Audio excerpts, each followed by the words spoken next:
बिस्मिल्लाहिर्रहमानिर्रहीम। आप देख रहे हैं हमारा यूट्यूब और Facebook channel basic Islamic knowledge in Urdu with Nisar Mohammad. आज हम सबक नंबर 56 पढ़ रहे हैं और इससे पहले हमने सिफ़ात मुतज़ादा पढ़ लिए और अभी हम पढ़ेंगे सिफ़ात गैर मुतज़ादा। सिफ़ात गैर मुतज़ादा वो हैं जिनके ज़िद नहीं होते। सिफ़ात गैर मुतज़ादा बाज़ हरूफ में होंगी और बाज़ में न होंगी, और वो सिफ़ात गैर मुतज़ादा ये हैं। यानी ये जो अभी हम आगे सिफ़ात पढ़ेंगे गैर मुतज़ादा हैं। कुछ हरूफ में, यानी जैसे सफ़ीर है, स्वाद, सी, ज़ा और सीन में है, तो इसमें सिर्फ़ ये 3 हरूफ में ये सिफ़त सफ़ीर है, सब में नहीं है। यानी ऐसा नहीं है कि बाकी हरूफ में कोई और सिफ़त है सिफ़ात मुतज़ादा की तरह। तो ये सिफ़ात गैर मुतज़ादा में सफ़ीर कहते हैं चिड़िया की आवाज़ को, और जिन हरूफ में ये सिफ़त पावी जावे उनको सफ़ीरिया कहते हैं। और मतलब इस सिफ़त का ये है कि इनके अदा के वक्त एक आवाज़ तेज़ मिसल सीटी के निकलती है, और ऐसे हरूफ 3 हैं, साद, ज़ा और सीन। ये जो साद, ज़ा और सीन है, इनमें सिफ़त सफ़ीर है, और सफ़ीर कहते हैं सीटी की आवाज़, चिड़िया की आवाज़। और इनमें इनसे हम हमज़े मुतहर्रिक पहले ले आते हैं तो पता चल जाएगा। अस, अज़, अस। तो इनमें ये जो सीटी की आवाज़ पैदा हो रही है ये है सिफ़त सफ़ीर। कलकला, और जिन हरूफ में ये सिफ़त पाई जावे उनको हरूफ कलकला कहते हैं। और मतलब इस सिफ़त का ये है कि हालत सुकून में इनके अदा के वक्त मखरज को हरकत हो जाती है।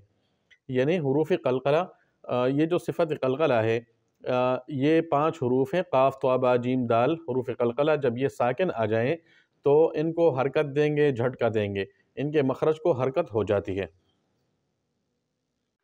और ऐसे हरूफ 5 हैं जिनका मजमुआ है कुतुब जदिन, काफ, तौ, बा, जीम, दाल। जब ये साकिन हो तो इनको हरकत देंगे, झटका देंगे। जैसे अगर इनसे पहले हम हमज़े मुतहर्रिक ले आएँ तो अक, अत, अब, अज, अद, ये हरूफ कलकला। अगली जो सिफ़त है वो है सिफ़त लीन गैर मुतज़ादा में से, और जिन हरूफ में ये सिफ़त पाई जावे इनको हरूफ लीन कहते हैं। और मतलब इस सिफ़त का ये है कि इनको मखरज से ऐसे नरमी के साथ अदा किया जाता है कि अगर कोई उन पर मद करना चाहे तो कर सके। और ऐसे हरूफ 2 हैं, वाव साकिन और या साकिन, जबकि इनसे पहले वाले हर्फ पर फ़तहा यानी ज़बर हो, जैसे खौफ और सैफ। खौफ में फ़ा साकिन और उससे पहले वाले, यानी ये जो वाव साकिन है और उससे पहले वाले हर्फ पर ज़बर है तो ये वाव लीन। यहाँ पे वस्सैफ में या साकिन है और उससे पहले वाले हर्फ पर ज़बर है तो ये या लीन। और ये लीन का मतलब है नरमी से अदा होना। इनहिराफ अगली सिफ़त, सिफ़त गैर मुतज़ादा में से, और जिन हरूफ में ये सिफ़त पावी जावे उनको मुनहरिफ़ा कहते हैं। और वो हरूफ 2 हैं, लाम और रा। और मतलब इस सिफ़त का ये है कि इनके अदा करने के वक्त लाम में तो ज़ुबान के किनारा की तरफ, और रा में कुछ ज़ुबान की पुश्त की तरफ, और कुछ लाम के मौका की तरफ मीलान पाया जावे। यानी मतलब इसका ये है कि ये लाम और रा जो है इन दोनों के मखारज करीब करीब हैं, तो ज़बान जो है वो दोनों के मखारज की तरफ जा सकती है। इसको कहते हैं इनहिराफ। अगली जो सिफ़त है वो है तकरीर जो है, और ये सिफ़त सिर्फ़ रा में पाई जाती है। और मतलब इस सिफ़त का ये है कि इसमें ये जो तकरीर यानी मुकर्रर, यानी बार बार र की जो आवाज़ आती है, इसमें ऐसा ये तकरीर कहलाता है।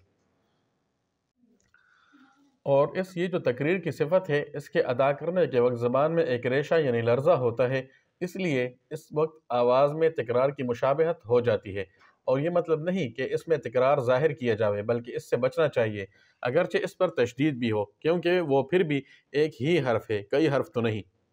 तफशी, ये जो सिफ़त है, और ये सिफ़त सिर्फ़ शीन की है। और मतलब इस सिफ़त का ये है कि इसकी अदा में आवाज़ मुँह के अंदर फैल जाती है। जैसे यानी इससे पहले अगर शीन से पहले हम हमज़े मुतहर्रिक ले आएँ तो ये जो अश, ये जो शीन की आवाज़ फैल गई है, इसको तफशी कहते हैं।